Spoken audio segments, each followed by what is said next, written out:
баярлалаа. За энэ ямар ч хэлсэн энэ зуншлаг муу байсан аймагуудыг бас тодорхой дэмжих.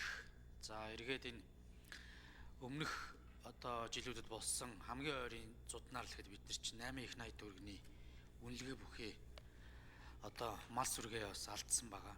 Энэ эдийн засаг болон өрхийн амжиргаанд хэрхэн нөлөөлж байгааг бид мэдж байгаа. Тэгэхээр энэс урьдчилан сэргийлэх ажлыг өгөн цаг алдалгүй хиймээр байгаа. Энэ дээр бас одоо санаачилж оруулж ирсэн Жангаавал гишүүндээ бас одоо талархал илэрхийлье. Ерөнхийдөө Баруун Таван аймгийн бас тодорхой бомтуудаар энэ өвс дижээл, гурил, за эргээд энэ хорголжин дижээлүүдийг оруулж ирэхийг болцоо бол бүрдэж ах шиг байна. Тэгэхээр бас ажлын хэсгээс яг одоо аж ахуйн нэгж байгууллага иргэдтэй яг энэ мэдээллийг өгөх үүднээс энэ эндрийг бас ашиглаач гэж байгаа. Энэгээр ямар боломжуудыг малчид аж ахуйн нэгж байгууллагуудаа улсын хурал гаргаж өгж байгааг бас тодорхой тайлбарлаж хэрэгжих хугацаа, за эргээд энэ аж ахуйн нэгж байгууллагууд энэ үйл ажиллагаа хийхдээ анхаарах ямар зүйлүүд байна гэдэг зүйлийг бас одоо яг энэ салбар хариуцсан сайд бас нэг тодорхой олон нийтэд мэдээлэл өгөөч гэж нэгдүгээр төсөж байна. Хоёрдугаар дууг асуудалтай холбоотойгоор нэг зүйл байгаа. Засгийн газар бас энэ газрын харилцаатай холбоотой хууль тогтоомжуудыг нэг боловсронгуй болгооч. Газрын энэ төлөвлөлтийг маш сайтар хиймээр байна. Өнөөдөр энэ газрын харилцаа бараг 7-8 яамд байгаа байхгүй юу? За ерөнхий сайдад дийн дэргэд энэ газрын харилцаа ерөнхийдөө байна. Уул уурхай яамд газрын харилцаа байна. Барилгын яамд бас байна. Зам тээврийн яамд байна. За тэгээд хүс үдэ аж ахуй хөнгөн үйлдвэрийн яамд бас байна. Энэ бэлчээрийн асуудал талаасаа байгаа. За тэгээ хууль зүйн дотоод хэргийн яам дээр орж ирнэ. Хууль зүйн дотоод хэргийн яамд газрын эрхийн бүртгэл бүртгэхээсээ гадна энэ хил хамгаалал ерөнхий газрын зурус газар дээр бас хадлан дижээл хийлэг нь хийлэхгүй гэдэг ингээ яваад өгдөг. Байгаль орчин аялал жуулчлалын яам тусгай хамгаалалтаа газар бүртгээ явдаг.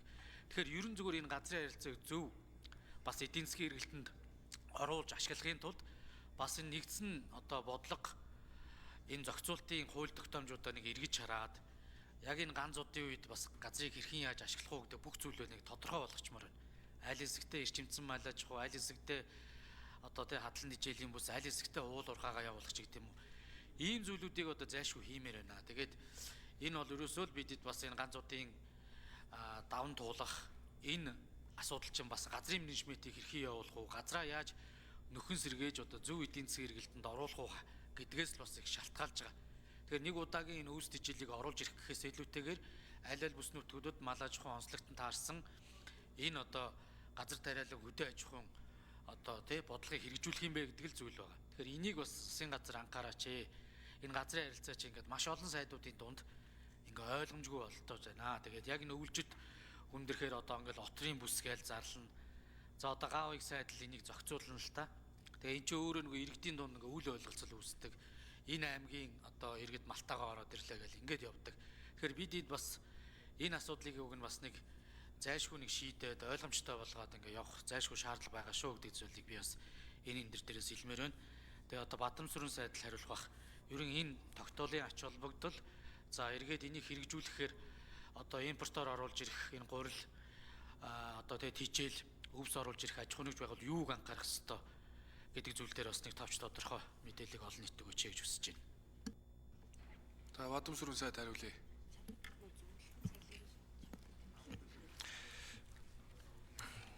За улсын хурлын 1999 оны тогтоол заасны дагуу засгийн газар тодорхой эрх өгөх юм зохицуулт байгаа. Энд бол тухайн бонд зааж болно. За мөн одоо татварыг тэг хүртэл тогтоох юм эрхийг түр хугацаанд одоо засгийн газарт өгж байгаа ийм зохицуулт. Тэгэхээр аж ахуйн нэгж иргэдийн хувьд анхаарах зүйл нь баруун бүсийн одоо 5 бомтоор гурилыг импортоор оруулж ирэх. За мөн одоо малын тэжээлийг импортоор оруулж ирэхэд засгийн газраас одоо тогтоосон тэр одоо хэмжээгээр хөнгөлөлт чөлөөт эдлэнэ гэсэн үг. За манай яамны зүгээс хэрвээ одоо энэ тогтоол өнөөдөр батлагдсан тохиолдолд эх 7 хоногийн одоо 3 өдөр за хоргийн хугацааг одоо тооцоод аль болох одоо хурдан хугацаанд засгийн газарт тогтоолын төслийг бол бид одоо танилцуулна. Ингээд засгийн газар шийдвэр гарна. Эрх авсан тохиолдолд засгийн газар бид нар өгөх санал маань бол одоо тэжээлийн одоо байгаа 5%-ийг тэг хувээр гурилын импортын 15% татвар байгааг тэг хүртэл хувээр гэж одоо манай яамнаас саналаа засгийн газарт оруулна. Тэгээд засгийн газар бол эцсийн шийдвэр гаргана.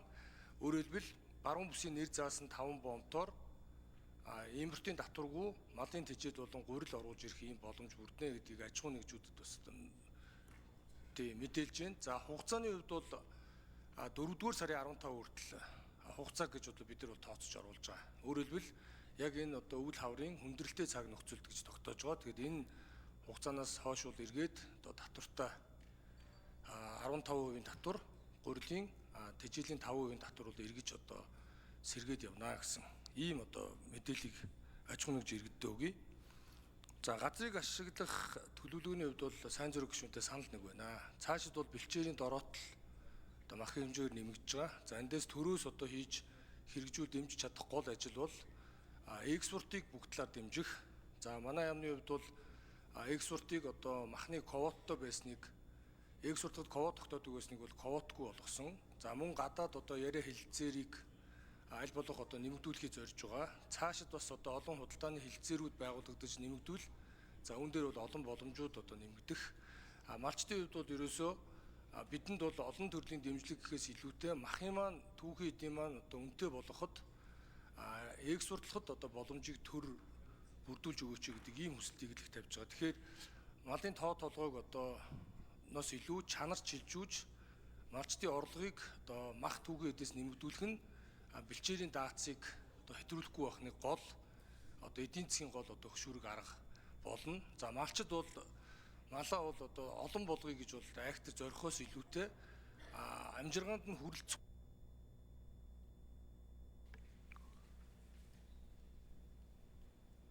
За хариулт болсон уу? За мөнгөн цогийн ган хөлөг гишүүн.